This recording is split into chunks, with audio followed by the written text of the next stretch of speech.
지금은 예수님의 성탄을 기다리는 대림절 기간을 보내고 있죠. 예수님이 초림하셨을 때, 예수님이 그 마리아의 뱃속에 있을 때 가이사 아구스도가 칙령을 내려서 천하로 다 호적하라고 했어요. 인구 조사를 하게 한 거예요. 그래서 이스라엘 모든 사람들이 호적하러 각각 고향으로 돌아갔어요. 자기 그 조상들이 살던, 대대로 살던 거주지로 가는 거예요. 요셉은 유다 베들레헴 사람이었지만 갈릴리에 있었고요. 그래서 조상 대대로 살던 거주지 그 베들레헴으로 호적을 하러 갔습니다. 근데 이때 만삭인 마리아와 함께 갔죠. 그래서 베들레헴에 도착해서 머물고 있는데 해산할 날이 됐어요.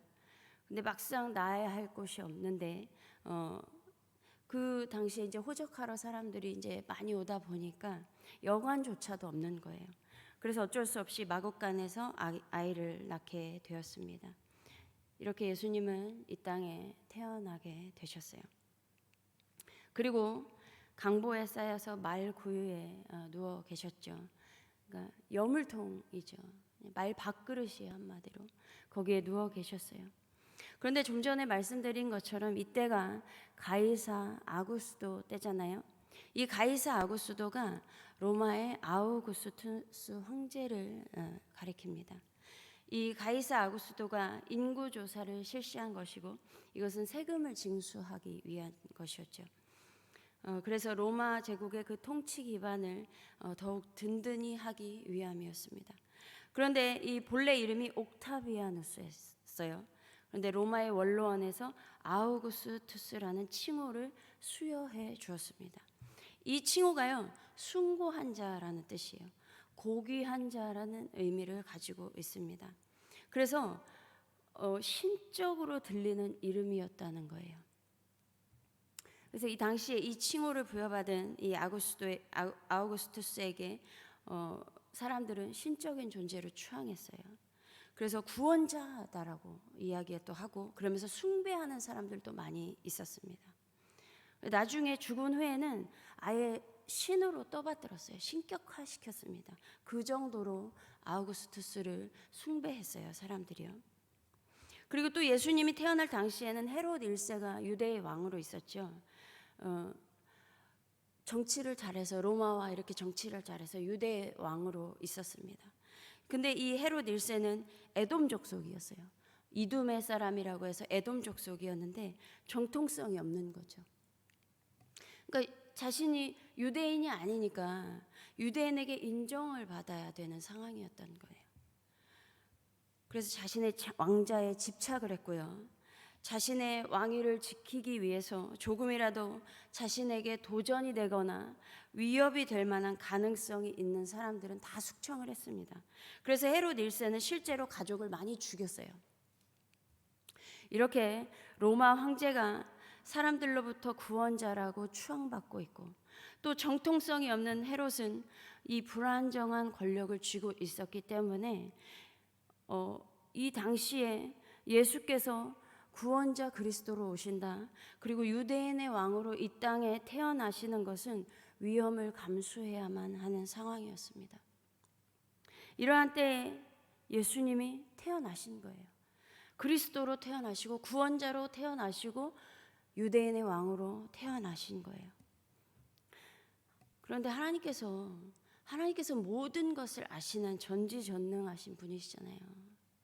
그러면 좋은 날을 택해서 이 예수님을 이 땅에 보내셨으면 좋았을 텐데 상황이 가장 안 좋은데 태어나자마자 죽을 수도 있는 그때에 이 예수님을 이 땅에 보내셨다는 것입니다. 예수 믿지 않은 사람들도 막 손 없는 날, 이사 갈 때, 태어날 때 손 없는 날, 막 결혼하려고 할 때 그런 걸 되게 중요시 하잖아요. 예전에 1999년 마지막 날에 12월 31일에 그 출산 예정일인 산모들이 있었잖아요. 그런데 그때 막 밀레니엄 이제 21세기 2000년 1월 1일이 되면 막 전산이 마비되고 막 핵이 폭파할 거다 막 이러면서 막 되게 막 엄청 났었잖아요. 근데 그럼에도 불구하고 2000년 1월 1일 밀레니엄 시대에 아이를 낳고자 꾹 참았다는 그런 산모들도 막 뉴스에서 나고 그랬잖아요. 막 참고 1월 1일 자정 넘어서 막 낳고 싶은 거예요. 예. 그리고 막 예정일이 한참 뒤인데 1월 1일 날 재앙절개에서 아이를 낳은 거예요. 예. 아마 이때 그 부모님들은 특히 그 어머니는요, 이 아이들 잘 살았으면 하는 마음에서 그랬을 거예요. 그 마음은 이해는 가요. 그런데 이날 태어난 아이들이 다 엄청나게 대단한 삶을 살고 있을까요? 예. 한 사람도 아프지 않고 다치지 않고 건강하게 다 자랐을까요? 잘 모르겠지만 그렇지 않았을 것 같아요. 다 비슷하지 않겠어요? 사람 사는 거?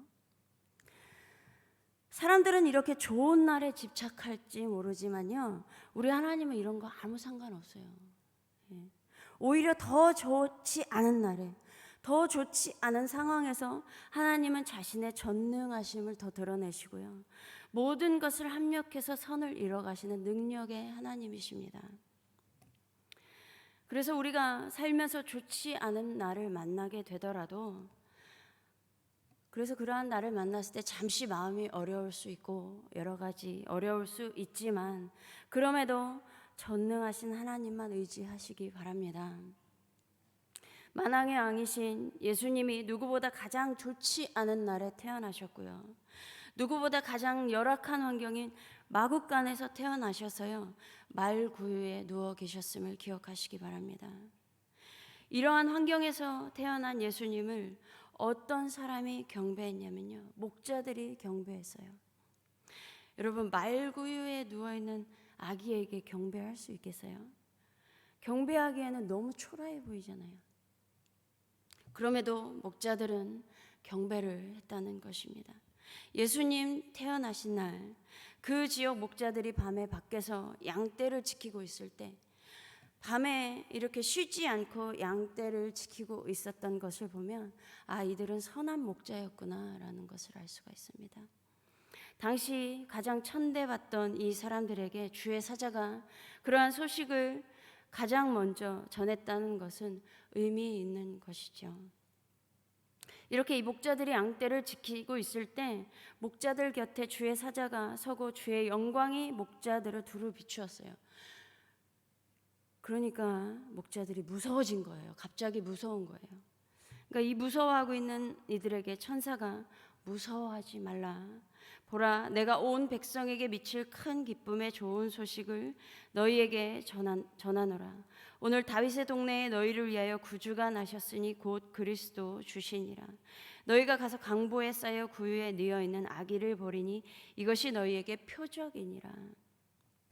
여러분, 표적이라고 하면 엄청 대단해야 되잖아요. 아주 놀라운 일이 표적이어야 되잖아요. 그런데 이 초라해 보이기만 하는 마국간 말구유에 누워있는 이 예수 그리스도가 표적이라고 말씀하고 계신 거예요. 그러면서 호련히 수많은 천군 천사가 하나님을 찬송했어요. 지극히 높은 곳에서는 하나님께 영광이요, 땅에서는 하나님이 기뻐하신 사람들 중에 평화로다. 그리고 천사들이 떠나고 목자들이 얘기하는 거예요. 베들레헴으로 가서 주님께서 우리에게 알려주신 그 일어난 일을 봅시다 라고 하면서 베들레헴으로 급히 가요. 그래서 마리아와 요셉과 구유에 누워있는 아기를 찾습니다. 그리고 그 아기 예수께 경배해요. 이렇게 목자들은 마국간 말구유에 누워 계신 이 아기 예수, 이 표적을 보았습니다. 그리고 후에 동방박사들이 와요. 오직 별 하나만 바라보고 예루살렘에 와서 이미 태어난 아기 예수를 찾습니다. 유대인의 왕으로 나시니까 어디 계십니까? 이 유대인의 왕이니까 예루살렘으로 우선 온 거예요. 이것을 들은 헤롯 왕과 온 예루살렘 사람들이 소동했죠. 당황한 거예요. 그래서 헤롯이 급하게 대제사장과 서기관들에게 예언의 말씀, 그리스도가 어디서 나냐라고 하면서 예언의 말씀을 찾게 하죠. 그러니까 미가서 5장 2절 말씀에 이 베들레헴에서 난다고 되어 있습니다라고 해서 동방 박사들에게 베들레헴으로 가서 찾아라. 찾으면 나에게 알려달라고 하면서 베들레헴으로 보내죠. 그런데 동방 박사들은 예수님을 찾아 경배하고 다른 길로 돌아서 고국으로 돌아갑니다.